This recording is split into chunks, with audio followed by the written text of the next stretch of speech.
Yeah. What's going on, people? You know what it is.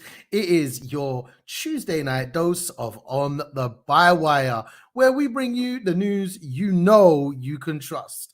I am Dan Lewis, and as I said before, we're going to bring you that fine independent news right to your screens tonight, live and direct. Dano.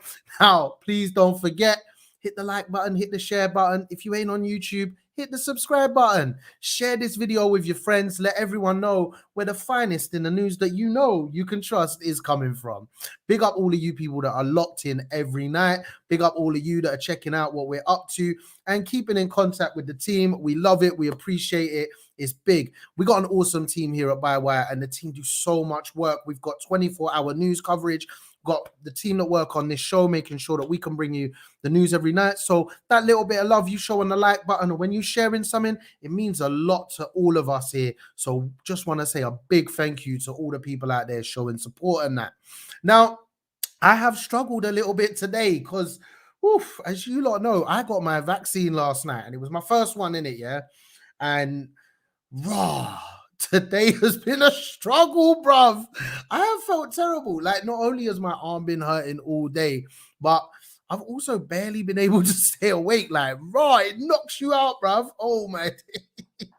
Like, most of my body has been in pain, and like I've got a sore throat and a runny nose. So apologies actually if, like, things go silent in the middle of the call. Let me just move this because it keeps moving, right? Apologies if I go silent tonight. Yeah, it's not your speakers, it's not my microphone, it's my voice just going for a walk and deciding, no, I don't want to do this no more. But man's gonna keep going because the news don't stop. So man, man, don't stop. Bear with me, people. Man's gonna keep it real out here. You get me? So on with the news, though. Come on. It's been confirmed today that the COVID app, talking of injections, the COVID app for England will be tweaked so that fewer people will need to isolate if they are a contact of an asymptomatic person. Now, the issue for me here, like, I get it, but why bother? Like, the government more so than anyone else. Um, because more and more people are turning off and deleting the app. Like, a lot of people, people are in a situation where, right, if now that the lockdown restrictions have been eased, is that if you have to isolate and you're unable to work, say you work in a shop, like in the catering industry or anything like that, you're not getting paid. A lot of people aren't getting paid. There isn't substantial financial support available to people. So this trying to, like, oh, we're going to reduce the amount of people who are having to isolate. What I don't get it. So many people are catching COVID at the moment. Figures, they've been on a decrease, and then there are some increases in certain age groups. It's none of it's making sense. So while the government try and do things like this in regards to the COVID app and people who have to or don't have to isolate, to me it just looks like another moment of, look, we're doing the right thing by the government after time and time again monumentally messing up things for everyone. Because let's be honest, when the government make mistakes like this, especially around COVID, we've seen it in the last year, when they make these mistakes, it doesn't have an effect on them. It has an effect on us because our lives are the ones that are at risk. We're the people who are having to try and go into work and carry on under all of these mad circumstances. We're the people who are having to deal with the lockdown, the mental health effects it has on us. It just doesn't make any sense to me why they keep doing these things, other than the only sense I can make is PR stunt after PR stunt. Everything they do is an attempt to just try and make themselves look good for that moment while we suffer. It's unacceptable, it's wrong, it's terrible, and it is pissing me off, man, a lot. Now, in other news, Labour MP and public nuisance Wes Streeton has returned to being a nuisance. And today he has written a piece in the Scum newspaper. His defense for doing so is that voters read the publication. Like, I don't get it personally. If I'm in an anti-racist party, I'm not going to write stuff in a racist paper. Either you're not an anti-racist party, or you're not an anti-racist, or you're just stupid, man. Come on, it's pretty simple, right? Like, let's not forget as well, right? That paper, they are anti-worker, they attack poor people, they'll attack anyone, they don't care. And on top of that, like, let's just not forget what they did to the people of Liverpool with the what happened in Hillsborough. Like, respect, justice for the 96 all day. Yeah, this is not a newspaper. It is like, if someone gave it to me to put down for my cat for the kitty litter, I wouldn't use it, bruv. I just put it in the bin. I would burn the thing. You get me? It's disrespectful. So a man doing that, he's not really showing much love to other voters. There's a large number of voters who have been hurt by that paper, not just in Liverpool but across the UK. And I just think it's ugly and disgusting. And that's why we highlight them things there when people go on them ways, yeah? Because you got to make sure they know. Do you know what I mean? Now, today has been an all over the place day, like I mentioned for myself, but also in the news world. We have got a lot to cover from our independent media partners. Yes, straight over to Bristol, the Bristol cable. Dano. Alon Aviram has been looking at the West of England mayor who directed a business that tried to profit from logging on rainforest islands. This is a very interesting story because time and time again, we see politicians talking about how they care about things like Wes, I suppose. He says he's anti-racist, but writes in racist papers. But to the point on this story, we're looking at the current West of England mayor, who was director of a company that had a shareholding in an off-share company with plans for logging in West Papua. But Dan Norris says he wasn't involved. Now, during his campaign as to become the West of England mayor, he was talking about, I'm a former MP. I was a child protection officer, and he was committed to the environmental agenda. Red flag. Now, he failed to mention the fact that he had a 4-year-long directorship of Blakemere PLC between 2013 and 17. Now, Bristol Cable, they're fantastic with their investigations, and this one has found that while he was the company director of the company, Blakemere PLC, the company had shares in a tax haven that was registered, that was a registered business trying to profit from logging timber in West Papua. Now, this is on the island of New Guinea, and it's just north of Australia. But the company's logging ambitions basically failed. They didn't get anywhere. It was described by some as smoke and mirrors. Dan Norris, when replying to the Bristol Cable, said that he had provided environmental advice to the company with respect to separate investment in British ceramics and was unpaid. It's always mad that how these people can afford to do stuff and be unpaid. These politicians, like, where the blood clot your money come from, madam? Because they do these mad things and like, oh, it was unpaid. I had nothing to do with it. Why's your name on the paper? How have you got such a nice suit? If you was unpaid and you had nothing to do with it, clearly these are unanswered questions. Apparently, they sought to profit from Indonesian timber, which a company insider again said was a massive swathe of virgin rainforest in the conflict-ridden and contested territory of West Papua, one of the most biodiverse habits on Earth. Now, big up Bristol Cable, especially Alon Aviram for covering this. They've gone into so much detail. Like I've spent a long time reading this one. There is a lot of money involved. There is a lot of questions unanswered, but the Bristol Cable have done a fantastic job in trying to find out exactly what's going on and what questions we should be asking. Fantastic work there. Now over to Open Democracy. Dano, we love the guys at Open Democracy. They have been looking at 1 year after the Beirut explosion, the scene of migratory crime. Now, in case you guys have forgotten, a year ago tomorrow, I love them kind of sentences. They make no sense, but they make all the sense in the world. But tomorrow, a year ago, there was a big explosion in Beirut, and it was devastation. We saw the videos, we saw the reactions, and we saw the devastation that it caused. A lot of us were in lockdown here in the UK, or in a form of lockdown at the time. I think it was the Eat Out to Help Out time. So news was very much in our faces, and these things were coming to us directly. I remember just as it happened, starting to see the tweets popping up.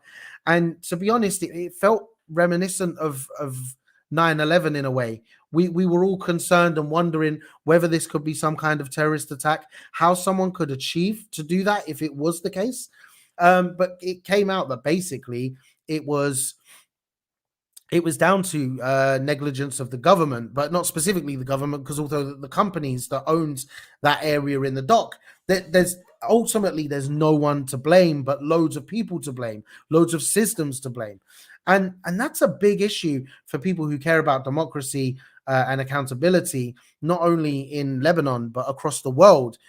People should be bothered about this. People should be concerned about it, and it is down to massively down to negligence that this has happened. Now, everyone in Lebanon knows that they are all responsible, and that's kind of an easy get out clause for a lot of the people involved. It's like, oh, well, they're all responsible. And I reflect that to over here in the UK, where people say, oh, well, all politicians are corrupt. Yeah, you could say that, but then you're not looking at the individuals who are actually corrupt and corrupting the system. And I feel that that's very important to look at. Now, in this article written by Ghassan Hage in Open Democracy, Ghassan talks about how much they are dreading the anniversary of the explosion, the fact that it will bring back so many terrible memories, bring back the memories of the destruction, and also the loss. And this is someone who's talking from another country. There are so many Lebanese people who aren't in Lebanon right now. And for them, this was a very, very sad day. Imagine how much sadder it is for the people that were there. But those traumatic scenes that we saw will be played out on the news. They'll be used as clickbait by many, many organizations trying to sell a story online. But let's not forget that when this explosion went off, there was around, I believe, 200 people that died. So showing that explosion is showing the death of 200 people. And also there was a further 6,000 people that were injured. On top of that, there was just way more people whose lives were totally, totally destroyed. There was the video of the woman who it was her wedding day. There was the video of the family with their children. You know, all these, this is people's lives. And we need to be conscious of that when we're thinking about sharing these videos and showing what's going on. This isn't something that will get you clicks and likes online. This is something that actually happened and killed people. Also, we have to look at what has happened in the aftermath. And that's where brilliantly in this article, we understand about how people are being pushed. And it's the types of people that are being pushed out of Lebanon, who are able to continue living there, who have access to any help. But also the fact that the government in some areas have or haven't provided to support to different people. And the way that the article ends here, I really thought this is an important thing to read, that instead that what we need to do is create a space where the fears, anxieties, and refusals associated with the forced departures, which are usually spoken only in private, can be voiced publicly. In so doing, we pave the way for those neglectfully responsible, all of them, which in the article they explain as you can say the word Kellen. And for these forced migrations to publicly face the traumatic effects of their neglect, even if they are legally going to get away with their crimes. There's definitely a level of responsibility in that, and all respect to the Lebanese people and others who are fighting to try and make sure that there is some justice. Now, over to Byline Times. Another group of people who always like to look for justice or fight for it. They are looking today at Gavin Williamson facing free speech legal challenge over a Palestine letter. There's that sore throat coming in. Now, this is a perfect example of how this government in the UK are trying to refrain people from being able to basically say what they want to say, while also claiming that they are the party of free speech. The Education Secretary, Gavin Williamson, should have been under a lot of fire over the last year or even year and a half, but unfortunately hasn't really been about to take the fire. It's a funny situation when you have these MPs that are in such important roles and should be so visible to so many people, yet we never see them on the TV. We never really hear from them. But Gavin has been busy. The Education Secretary facing this legal challenge, sent a letter to head teachers on the 28th of May 2021. Now, it was sent during the time when Israel was throwing a lot of expensive bombs and on Palestinian people, Palestinian communities, and also their army were infiltrating Palestinian communities and taking people out of their homes, arresting people, arresting children. It was a horrible time. A lot of the footage can be seen online, and I think we mentioned them on the show quite a lot. But this is the reason why groups like Palestine Action are doing the work they do. Enough respect to them. Check out some of their posts recently where you can buy yourself a Palestinian football T-shirt, which raises money for Palestinian communities. So definitely check that one out after the show.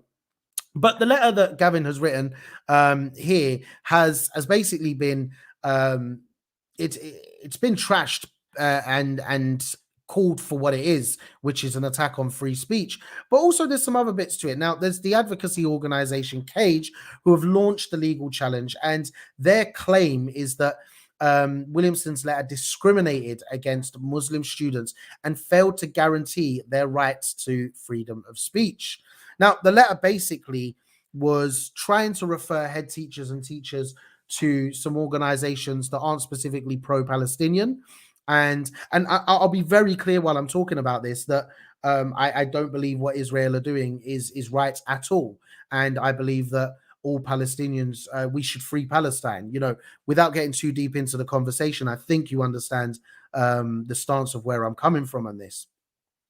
And Gavin was trying to do it on the back of saying that there had been an increase in reports of anti-Semitic abuse, and also that everyone should be providing factual information. Teachers should be providing factual information and not allowing false information to be taught in schools, which is absolutely fine if you're doing exactly what you say. And as I said before, it was a result of the words used by the government at the time, the increased focus on the Israeli-Palestinian conflict. Conflict or Israel's attack on Palestinians? Use the words you wish to use. I've chosen mine. It is what it is. Now, in its legal challenge, Cage argues, obviously, that the pupil's right to freedom of expression has been attacked. And the lawyers leading the judicial review said in a statement that Williams' instructions stifled the legitimate political views of Muslim students. Cage's managing director, Mohammed Rabbani, said that the government had sought to censor the discussion in classrooms and exert control over any political activity in the schools. Now, Cage also recorded 47 cases of students and teachers being censured for expressing solidarity with Palestine during May's conflict. The censures included suspensions of verbal warnings and one referral to the Prevent Anti-Extremism program. I prefer Prevent to be called the racist program, but now all of the 47 cases involved Muslim children and adults. It's scary, the fact that when there is this type of apartheid and an attack going on a group of people, a nation of people in the Middle East, that our government can do this kind of work in schools to prevent children from actually finding out the facts. I've got so much respect for the group Cage, for doing the work that they're doing to take on Gavin Williamson. I hope that it gets more coverage than it is right now. And I think it's scary when pupils are facing censure for speaking up about what they understand or wanting to learn more, rather than us actually doing what the buildings that they're in are supposed to do, which is educating them, helping them understand what's really going on, giving them facts, and helping them come to their own conclusions about how they feel about that. Like, let's be honest, though. We need to free Palestine. The bombs need to stop falling, and this cannot continue. Now, over to the Canary. Yeah, man. Big man Boris is on the screen. What is he up to? By the way, did you know that his rating's going down? I love that. I love that his rating is going down. Anyway, in the Canary today, we are looking at the Tories must come clean over secretive club that gives access to PM. Just imagine it. Imagine you could sit down and be on a board that gets to have conversations with the Prime Minister. If you didn't know, basically what's going on is that Annalise Dodds, the former Shadow Chancellor for Labour MP, now the chair of the Labour Party, is calling on the Tories to publish a list of ministers who have met major party donors through a secretive club. Annalise Dodds has written to the Conservative co-chair Amanda Millen demanding the party tell us exactly what is going on and tell us more about the level of access afforded to financial backers as a part of the so-called advisory group. Advisory group. Even the name advisory group, like it's who's advising this government? Obviously, we knew that Dominic Cummings had a lot to play in what this government have achieved over the last year. But who else is involved in this? Whose interests are at the heart of what the government are doing? Now, this does tell us a lot more. Just in the fact that this club exists, because a lot of what the government have done over the last year or 18 months has majority of the time had financial organizations at the heart of what they're doing. Eat Out to Help Out was there to spend money and get the money in the pockets of big companies. A lot of the smaller restaurants, the independent businesses, didn't benefit as much because they didn't have the big venues. They didn't have the corporate spending. They didn't have the access to the technology to be able to manage large amounts of booking. And a lot of the time, they don't have the prime spots in the middle of town centers. Even that Eat Out to Help Out that was posed to help everyone didn't actually help everyone. The Financial Times reported that the club was developed in a bid to connect Tory supporters with senior figures. It's amazing that Tory supporters, you're not really a Tory supporter if you've got 250k. £250,000 a year spare to give to the Conservative Party or any party. Don't get me wrong, if you've got that kind of money to spare every year to give to a political party, as far as I'm concerned, you're a lobbyist. Like you're bigger than a supporter, and it is a scary situation. I must add in the hypocrisy here of the Labour Party in that they have the 100 club, I think it is, or it was the Gold Club previously, where the more money you give, the more access you get to the leadership. Even when they throw events across the UK, if you want to go to a meal, it's £45 for a 3-course meal or more sometimes, which prices people out, and you get to meet maybe the leader or whoever the key speaker is. But then after that, they say if you want to add on another 30 or 40 pounds, you get to go to a drinks reception with the keynote speaker, if that's the leader. Then also you do have these monthly subscriptions or annual subscriptions where you can pay more money into the Labour Party. The Lib Dems do the same thing. A lot of political parties do this stuff.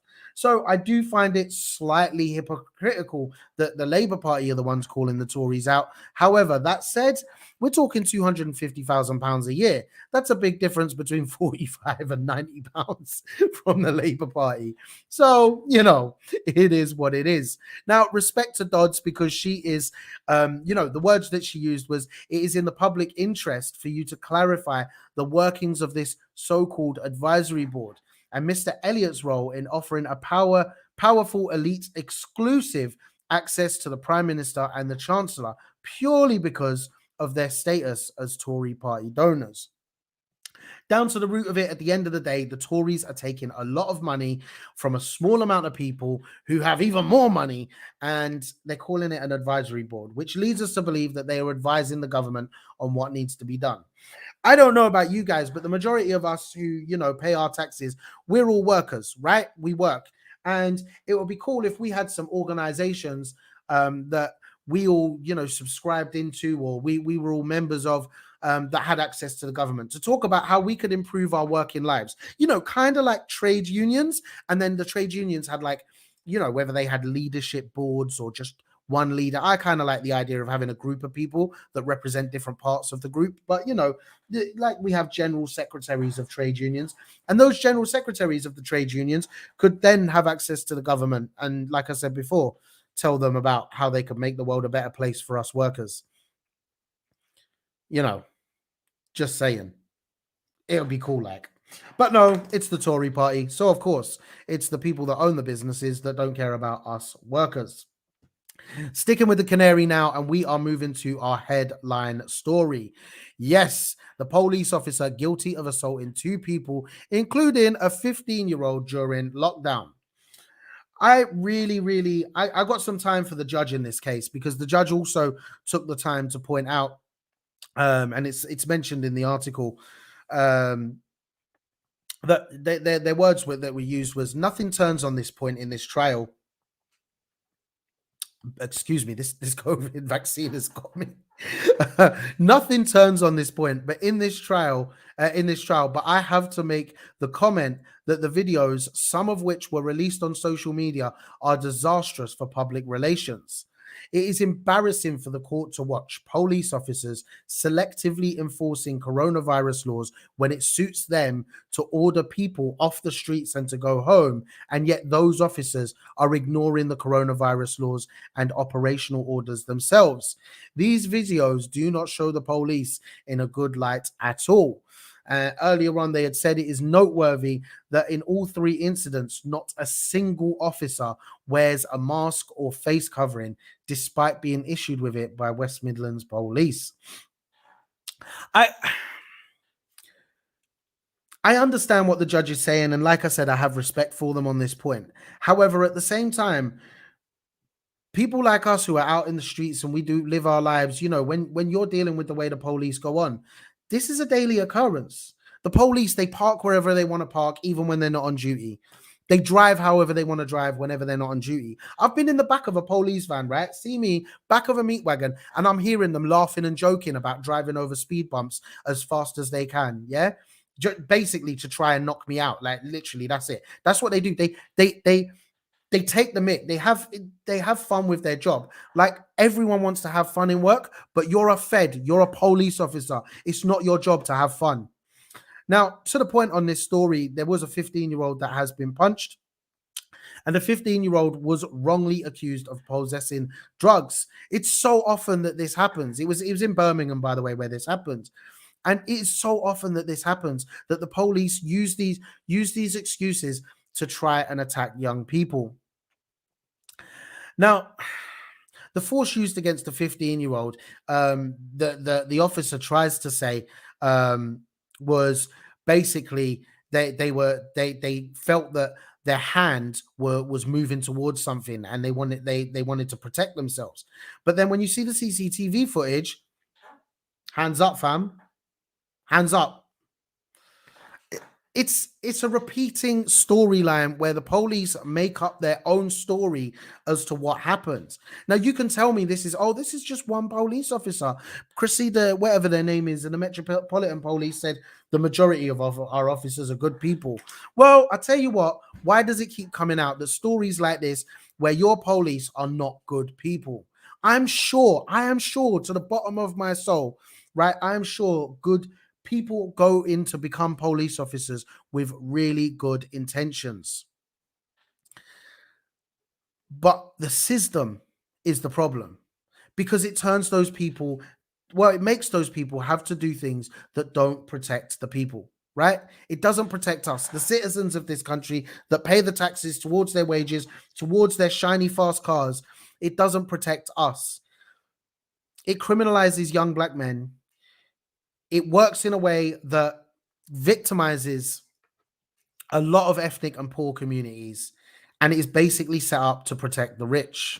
It is unbelievable. It is unacceptable, and we need more done about reforming the police. Personally, I think we need to defund the police and look at how the whole structure works, and actually try and make it work in a way where policing money at the moment moves into areas where we can start supporting poorer communities and creating environments where people do not have to turn to criminal activity. I think that we also need to look at the laws that are in place around certain things. We need to look at the way in which we treat people who have used drugs.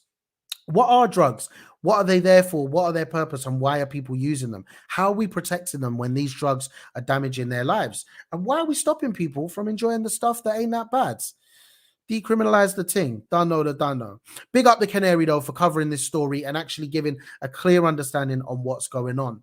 Listen, guys, we've covered Byline Times, we've covered the Bristol Cable, Open Democracy, and the Canary tonight.